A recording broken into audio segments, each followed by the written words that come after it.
আসসালামু আলাইকুম। আজকে আমরা এক্সেলের পেস্ট স্পেশালের একটা কাজ করি দেখুন। আপনারা স্ক্রিনে একটা এক্সেল ফাইল দেখতে পাচ্ছেন। তো আজকে যেটা আমরা শিখব, আমি এখন ডাটা মাত্র রেডি করলাম। এখন আমরা যেটা শিখব, আমরা অনেক সময় কাজ করার সময় পেস্ট স্পেশালের কাজ করি, হ্যাঁ, এক্সেলে।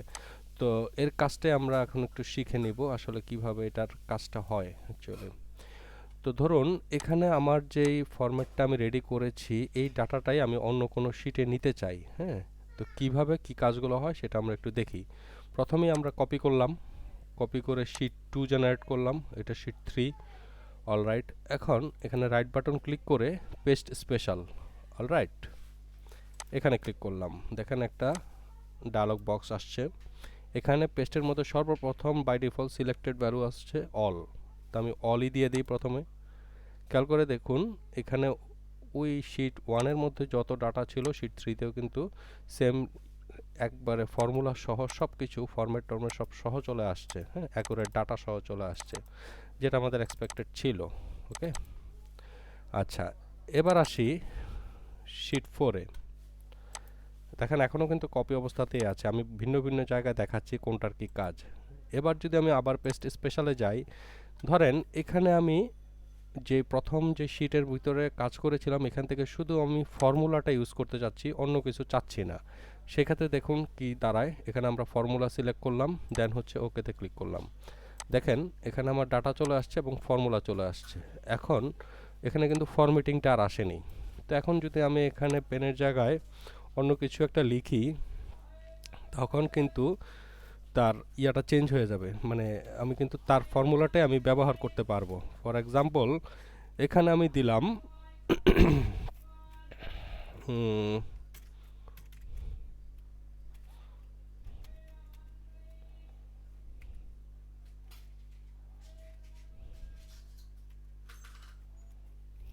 এরকম একটা বুক সেলফ দিলাম, যেটা প্রাইস হচ্ছে 1000।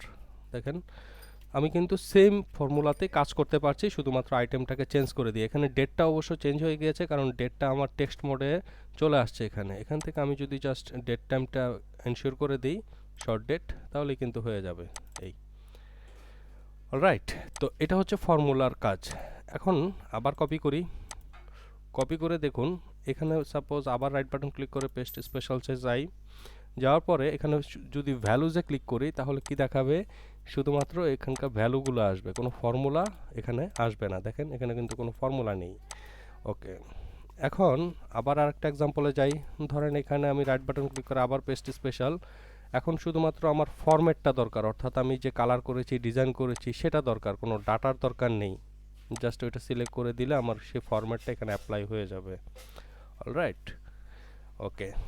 এরপর ধরেন আবার যদি আমি পেস্ট স্পেশালে যাই, ধরেন আবার পেস্ট স্পেশালে গেলাম, সরি এটা কপিটা চলে গিয়েছে, আবার কপি করে নিয়ে আসি আমি, কপি, দেন এখানে পেস্ট স্পেশাল।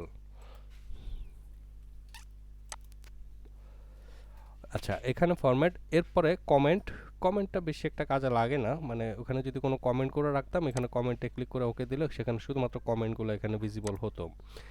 আচ্ছা, আর ভ্যালিডেশন হচ্ছে যে এখানে যদি কোনো কন্ডিশনাল ফরম্যাটিং বা ভ্যালিডেট করতাম কিছু, সেই ভ্যালিডেশনটা এখানে অ্যাপ্লাই হতো। তো মোটামুটি এই কয়েকটা জিনিসই আমাদের বেশি কাজে লাগে, যেটা হচ্ছে যে ফরম্যাট। এই ফরম্যাটটা আমরা অ্যাপ্লাই করতে চাই, যদি কোনো ফর্মুলার দরকার পড়ে সেটাও আমরা এখানে অ্যাপ্লাই করি। অলরাইট, এবার আসি আমি একটু ডান দিকের অপশনগুলোতে। অল ইউজিং সোর্স থিম, অনেকটা অলের মতোই।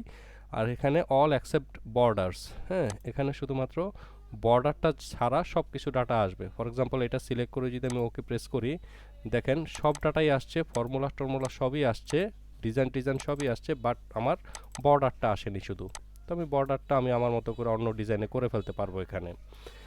অলরাইট, এরপরে দেখেন আর কি অপশন আছে আমাদের এখানে। ধরেন এখানে রাইট বাটন ক্লিক করে পেস্ট স্পেশালসে যাই, কলাম ওয়াইড, হ্যাঁ, এখানে শুধুমাত্র কলাম ওয়াইডতেই আসবে। ওইখানে যেভাবে ডিজাইন করেছিলাম দেখেন এটা একটু বড়, এটা হালকা বড়, এটা ছোট, এইভাবে। তো এই ফরম্যাটটা এখানে আসবে। এরপর ধরেন আর কি আছে পেস্ট স্পেশালে, দেখেন ফর্মুলাস অ্যান্ড নাম্বারস ফরম্যাট। এখানে শুধুমাত্র ফর্মুলা এবং নাম্বারের যে ফরম্যাটগুলো সেগুলো এখানে অ্যাপ্লাই হবে, হ্যাঁ।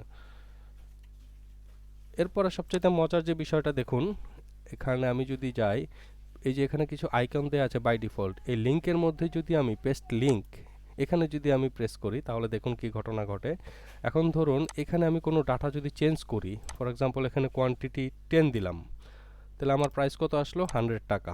দেখেন শিট 4-এ কিন্তু 100 টাকা হয়ে গেছে।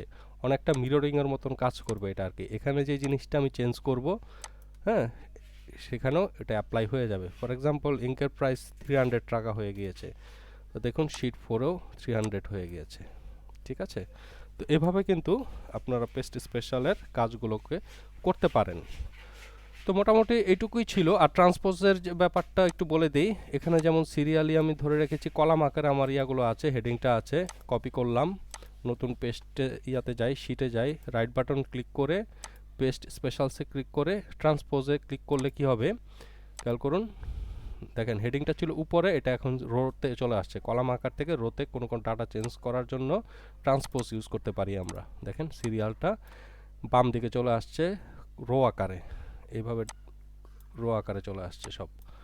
আর এটা ছিল কলাম আকারে, রাইট। এটা হচ্ছে ট্রান্সপোজের কাজ। তো আজকের ভিডিওটা এখানে শেষ করছি। ভালো থাকবেন, সুস্থ থাকবেন, আল্লাহ হাফেজ, আসসালামু আলাইকুম।